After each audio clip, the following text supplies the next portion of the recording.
Buntag ka natong tanan mga kaigsunan, pasalamaton ta sa Ginoo for another opportunity nagihatag sa Dios mga higala wherein makapadayon kita sa atoang ministry. There is a street preaching ministry. Niya kami karon mga kaigsunan naron sa pagdala sa maayong balita para kanatong tanan. So pasalamaton ta sa Ginoo for another life nga gihatag niya sa atoa wherein nakitay mga tagsa-tagsa ka mga kinabuhi, maayo tong pagginhawa, no? I-check imong tapad kung mayra bang ginhawa, no? Salamatan na to ang Ginoo nga maay ta ginhawa nga wala ta karon wala ta sa hospital, no? Nga oxygen. Pasalamaton ta sa Ginoo sa tanang panalangin bagong kinabuhi nga gihatag sa Ginoo sa atoa. Because the mercy of the Lord is new every morning. No, ang kaluoy sa Ginoo mga kaigsunan is new every morning. Kada buntag mga kaigsunan, pasalamaton ta sa Ginoo, no? Kanusa ka nagpasalamat sa Ginoo sa dihang nakamatakas takna sa kabuntagon, no? Hinaot nga tagaan atong pagtagad na mga kaigsunan. Because ang panahon nagaduol the times, the signs nga nagapaduol na ang pagbalik sa Ginoo. This is the last days mga kaigsunan. Muna nga tagaan atong pagtagad ang atong Dios pinaagis pagampo sampita sa Ginoo, no? Tagaan atong pagtagad ang pagbasa sa iyang pulong nga naa sa balaang kasulatan nga mao ang Biblia, no? Dako tag time sa ato mga cellphone mga kaigsunan, but pagbasa sa Bible wala man lay time. Dako tag time sa pag-scroll sa ato mga cellphone, pero ang paghatag og pagtagad sa pag-adtos balay tugumanan or sa church or sa pag-ampo diya sa atong labaw nga makagahom, murag ato ang gipakabaliwala mga higala. So tagaan atong time ang Dios mga kaigsunan. So pasalamaton ta sa Dios this morning sa maayong adlaw ngayong gihatag. So before mi mapadayon sa unahan sa pag-isgot sa iyang pulong, mag-render og opening prayer si Brother Luloy. Okay, may buntag sa matagusa. Okay, ang hiyon akong matagusa sa pagkampo alang sa pagtawad sa pulong sa Ginoo. Okay, let's pray. Lord God, Heaven, Lord God, salamat sa mga panalangin sa matag adlaw, Lord God. Salamat sa safety o good health ang gihatag nga wala kayo yung mga na-disgrasya, Lord God. Salamat sa matagusa sa mga tao diri, Lord God, nga unta nga makapaminaw sila sa pulong nga ilang madungog karon, Lord God, nga ilang kasi ilang ipadulot sa ilang kasing na makatunan nila, Lord God, na sila makatunan dili lang apang kalibutanan kundi pang spiritual, Lord God. Lord God, ikaw mag-bless ng mga tao diri, Lord God. Ikaw nagkampo ko diya kanimo, Lord God, nga maminaw sila tarong na dili lang nila nilabyan-labyan, dili lang nila isalikway kundi itatak nila sa ilang mga una-una, Lord God, kining pulong. Kaya mo ni ang usa sa importante na pagawali sa kalibutan. Tungod kay ang kalibutan ang naiperno og langit. Useless ang pagwali, Lord God, kung dili kinasing-kasing sa mga tao. Tungod kay ang mga tao impernohon nun. Og may buntag sa matagusa. Lagi sa pagpadayon mga kaigsunan natong nasayran nga walay laing gahatag natong kinabuhing walay katapusan kundi ang atong Dios nga makagahom nga mao'y nagpakamatay dito sa Cross Calvario aron mabayran atong tanang mga kalapasan mga higala. So higala igsuon atong nasayran nga kung dawaton mo sa Ginoong Jesucristo as your personal Lord and Savior, ikaw makaangkon sa kinabuhing walay katapusan. That is written in the book of John chapter 3 verse 16. For God so loved the world that He gave His only begotten Son, that whosoever believeth in Him should not perish but have everlasting life. Higala igsoon mo jamta sa libro ni David mga kaigsunan nga tong mabasa sa Biblia in the book of Psalms, no? Psalms 91, ang Dios atong tigpanalipod ato kaning hatagag pagtagad sa pagpaminaw, no? Naay 16 ka bersikulo ang Psalms 91 mga kaigsunan. Ang uban ani mga higala gihimo kaning usa ka laning-laning sa usa ka tawo, no? Kung usa ka sundalo gihimo kaning usa ka hapin-hapin nga di siya madugtan sa mga balay galay igsoon. Pero ato kaning pagatun-an mga kaigsunan kung unsay sulod aning Salmo 91. So gibutang sa Biblia higala igsoon ang Salmo 91 in verse 1 nagaingon siya ang mudangop sa labing halangdon ang magpabiling ubos sa pagbantay sa labing gamhanan. So mudangop ta kanunay higala igsoon sa labing halangdon, no? Kung halangdon ang atong mayor, halangdon ang atong mga gobernador, mas naay labing halangdon nga naa sa langit higala igsoon nga maoy gahimo sa langit ug sayuta and even gahatag og kinabuhi kanatong tanan. So igala igsoon patong padayonon sa pagbasa kay kini nga verse mga kaigsunan nagahatag kinig protection, no? Gahatag og protection, gahatag og safety, gahatag og healing, and then ang pinakanindot gahatag og salvation sa atong pasatagsa ka mga kalag. In verse 2 nagaingon makaingon sa Ginoo ikaw ang akong manlalaban og tigpanalipod, no? Walay laing manlalaban ato igala igsoon. Kung naay mga abogado nga mulaban na ito igalay igsoon, nindot nga naay mga makalaban na ito, but naakanay mga bayad sila igalay igsoon, pero kung maadto ka sa Ginoo, walay bayad igalay igsoon. Siya muhatag og panalangin kanatong tanan nga naghingapin. So atong padayonon sa pagbasa, ikaw ang akong manlalaban og tigpanalipod, ikaw ang akong Dios og kanimo nagasalig ako. No, siya ang atong Dios ug walay laing hatagan nato sa pagsalig kundi atong labaw nga makagagahom. Kung makasalig ta sa atong amigo, makasalig ta sa atoang mga kailay-galay igsoon, no? But the more nga mosalig ta sa atong Dios, kay dili siya bakakon nga Dios, no? Natong mga amigo, atong mga kaila, pwede ta nilang himuan og bakak nga mga istorya nga matuo ta, no? Daghang mga scammer karong panahona, daghang mga budol-budol nga kung pwede ka mabiktima, no? Sa hadali nga panahon. Pero igala igsoon tagaan nato pagtagad nga atong pagsalig ihatag nato sa Dios. In verse 3 gikan sa tanang katalagman nga wala mo hisayri, ilikay kagayod niya ingon man sa tanang sakit nga makamatay, no? Diri na mosulod mga kaigsunan nga kini nga verse nagahatag nato og healing, nagahatag og kaayuhan sa tanan nato nga mga balatian. Gikan sa tanang katalagman, no? Gikan sa mga katalagman nasayod kita mga kaigsunan sa ato ang nasod karon daghang klaseng katalagman ang misulod, no? Na ay katalagman sa linog na hitabo ni atong niaging semana nga nikalas og pila ka mga kinabuhi nga naga-count ni abot na og hapit mga 70 plus. So igala igsoon mapasalamaton ta sa Ginoo nga although naka-experience tag linog diri sa sindangan, but dili ra siya ingon ana ka kusog nga na-experience dito sa Cebu. So igala igsoon pasalamaton ta sa Dios kay gipanalipdan ta niya sa tanang mga katalagman. Dayon ilikay ta niya gayud ingon man sa tanang mga sakit nga makamatay, no? Ilikay ta sa Dios sa tanang sakit nga makamatay higala igsoon, but dili ta exempted sa gitawag nga kamatayon. But there are times sa imong kinabuhi, no? Nga moabot ang endpoint sa itong kinabuhi, nga moabot sa imong kinabuhi nga paulion ka sa Ginoo dito sa iyaang gingharian, no? Kay dito ta magtipon puhon, no? Pag-abot sa hukom higala igsoon.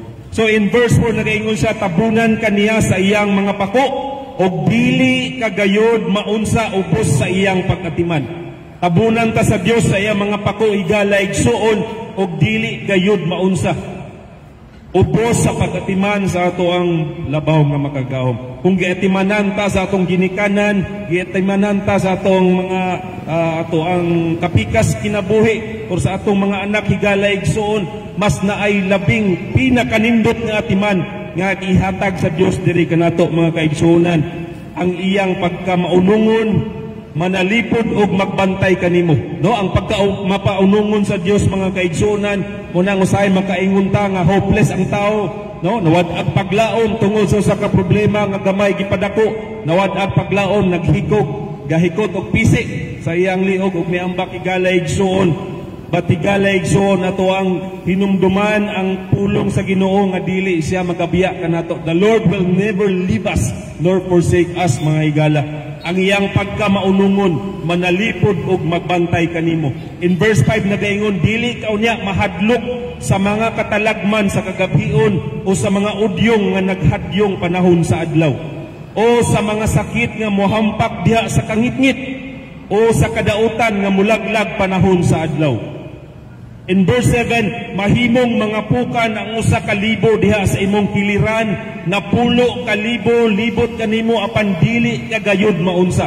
There is protection, there is safety nga ihatag sa Dios sa ato mga kaigsunan kung ikaw nakay pagsalig sa Ginoo. No, usahay ang tao mga higala napuno sa pagduha-duha, napuno sa pagkabalaka, napuno sa mga klase-klase nga mga problema. Batigala igsoon, gipasaligan ta sa Dios nga siya mohatag og safety and protection diri sa tong tagsa-tagsa ka kinabuhi. No, mahimong mga pukan ang usa ka libo diha sa imong kiliran, napulo ka libo libot kanimo apan dili kagayod maunsa higala igsoon. In verse 8 nagaingon, makita mo unya unsaon pagsilot ang mga dautan.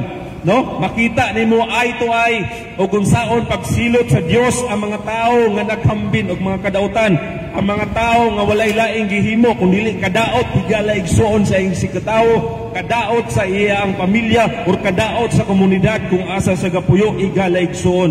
No, makita mo niya unsaon pagsilot ang mga dautan, kay gihimo mumang dalangpanan ang Ginoo ang labing halangdon nga imong tigpanalipod, walay katalagman nga mudangat kanimo. No? Nindot kay mga kaigsunan kung himuon ay nato nga ang Dios ang atong tigpanalipod, ihatag nato ato ang 100% full trust diya sa atong labaw nga makagahom, walay katalagman nga mudangat diha kanimo. So igala igsuon og walay kadaot nga moabot duol sa imong puloy-anan hasta sa tibuok nimo nga family, sa imong compound kung asa ka nga gapuyo, igala igsuon walay kadaot nga moabot duol sa imong puloy-anan. And then verse 11 nagaingon, pabantayan ka sa Dios sa iyang mga anghel.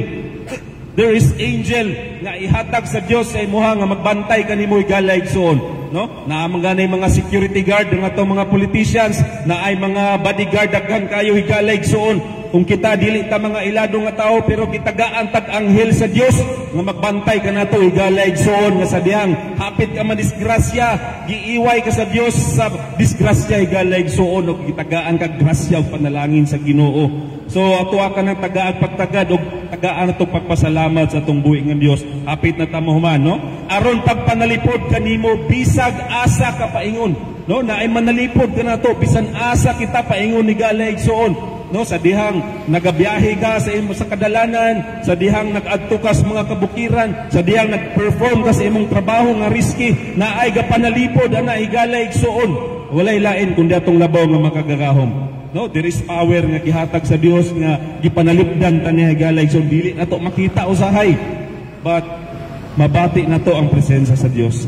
In verse 12 nagaingon, sa puangon kanila sa ilang mga kamot, no? Sapuangon kanila sa ilang mga kamot aron dili maunsa sa mga bato ang imong mga tiil. No, there is a promise mga kaigsunan na sapuangon ka sa mga anghel kung ikaw naa sa trouble mga kaigsunan aron dili madaot or maunsa ang imong kinabuhi igala igsuon.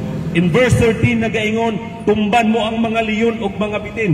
Grabe kang hilingig mga kaigsunan pero ayaw gyud sulay og tunob sa leon higala ug sa bitin, no? Kay pasig mapaakan ka. Pero higala igsoon kini nga verse mga higala, nagahisgot kani siya nga about muhatag siya protection kanato, no?